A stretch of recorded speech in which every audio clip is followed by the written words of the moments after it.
ఆరోగ్యానికి ఎంతో మేలు చేసే ముల్లంగి కూరలో అధికంగా ఫైబర్, విటమిన్లు, ఖనిజ లవణాలు అయితే పుష్కలంగా ఉన్నాయండి.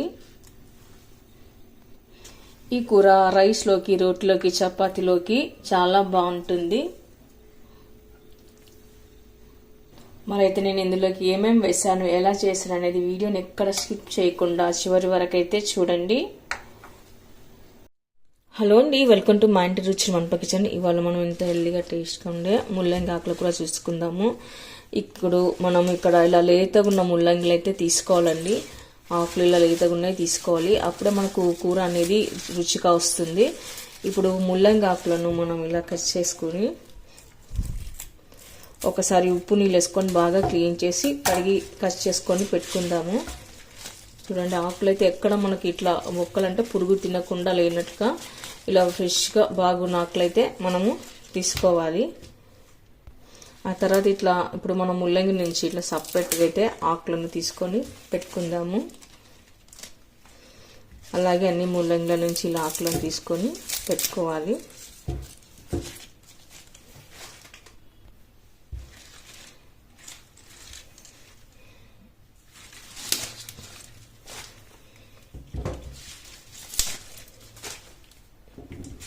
వీటినంతా బాగా క్లీన్ చేసి మనం కడిగి కట్ చేసి పెట్టుకుందాము.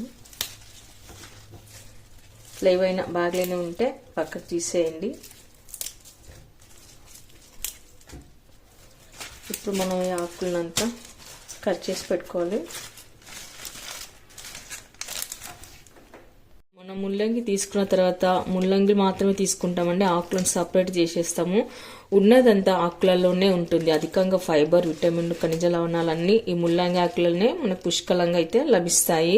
మనం ఈ ఆకులను కట్ చేసుకునే ముందు ఇలా పెసరపప్పును కానీ ఇట్లా 1/2 కప్ వరకు అయితే నేను పెసరపప్పు తీసుకున్నాను. పెసరపప్పును ఒకసారి కడిగి మనము నానేసి పెట్టుకోవాలి. ఇప్పుడు మనం ఈ పప్పు నానేలోగా ఆకు కట్ చేసి పెట్టుకుందాము.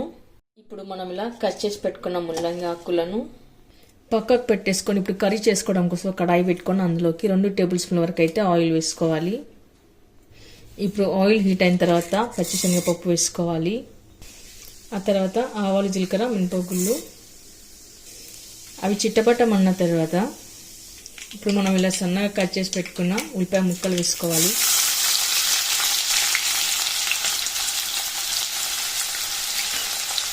నేను ఇక్కడ పెద్ద సైజు ఉల్లిపాయ తీసుకున్నానండి, మీ దగ్గర చిన్నగా ఉంటే 2 వేసుకోండి.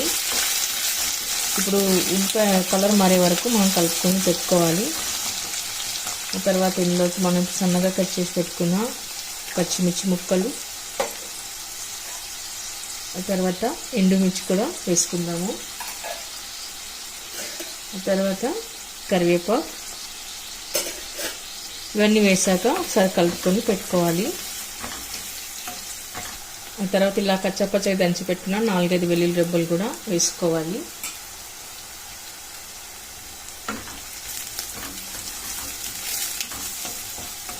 ఇప్పుడు మనం ఇందులో కొద్దిగా పసుపు వేసుకోవాలి. కొద్దిగా ఉప్పు వేసుకున్న తర్వాత ఇప్పుడు కలుపుకొని పెట్టుకోవాలి.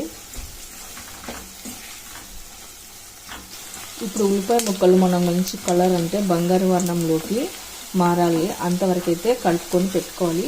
మనకి ఇక్కడ ఉల్లిపాయలు అనేది ఎంత వేగితే ఎంత కలిపితే అంత బాగా రుచి అయితే వస్తుంది. ఇలా అడగంటకుండా కలుపుతూనే ఉండాలి.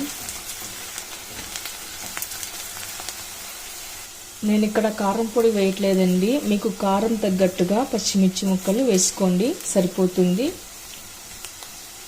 తర్వాత ఇప్పుడు మనం ఇందాక నానేసి పెట్టుకున్న పెసరపప్పును వేసుకోవాలి. ఇప్పుడు పెసరపప్పులోని పచ్చివాసన పోయే వరకు మనం కలుపుకొని పెట్టుకోవాలి.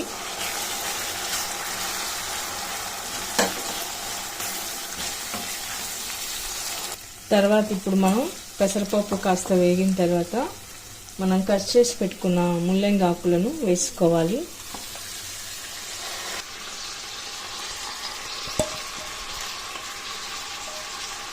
ఇప్పుడు ఆకులంతా ఒకసారి కలుపుకొని పెట్టుకోవాలి. ఇప్పుడు మనకి ఇక్కడ ఆకు ఉడికే కొద్దీ దగ్గర పడుతుంది. చూడండి, ఇక్కడ ఆకు అంతా దగ్గర పడ్డాక కాస్త కిందకైతే వచ్చింది. ఇప్పుడు మనం మూత పెట్టేసుకొని 2 నిమిషాల పాటు ఉడికించుకోవాలి.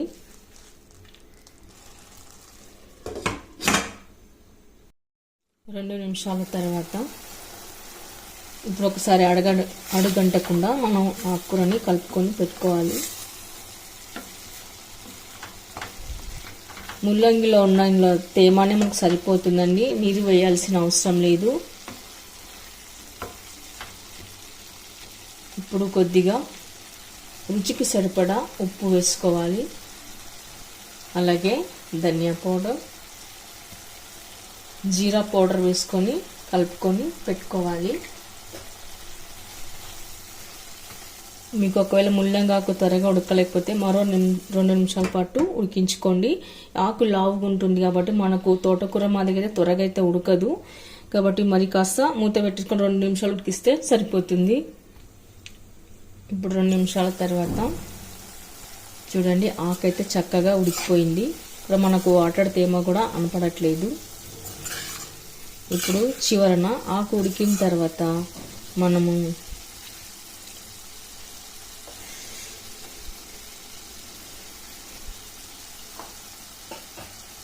వేయించి పొడి తీసి పెట్టుకున్న వేరుశనగ గుళ్ళు వేసుకోవాలి. మీ దగ్గర వేరుశనగ గుళ్ళు లేకున్నా క్యాష్యూ నట్స్ వస్తుంది కదా, అవి కూడా వేసుకోవచ్చు. ఇప్పుడు ఒకసారి కలుపుకొని పెట్టుకుందాము. ఓకేనండి, చూసారుగా కూర అయితే రెడీ అయిపోయి సర్వింగ్ బౌల్లోకి తీసుకుందాము. ఓకే అండి, చూసారుగా సర్వింగ్ బౌల్లోకి అయితే తీసుకున్నాను. ఈ కూర మనకు రైస్లోకి, రోటీలోకి, చపాతీలోకి చాలా బాగుంటుంది. మరైతే ఇంత కమ్మగా ఉండే ముల్లంగి కూర మీరు కూడా ఒకసారి ట్రై చేయండి. మీకు ఎలా కుదిరిందో కామెంట్స్లో పెట్టండి, లైక్ చేయండి, షేర్ చేయండి. తప్పకుండా మన ఛానల్ని సబ్స్క్రైబ్ చేయండి. Thank you for watching.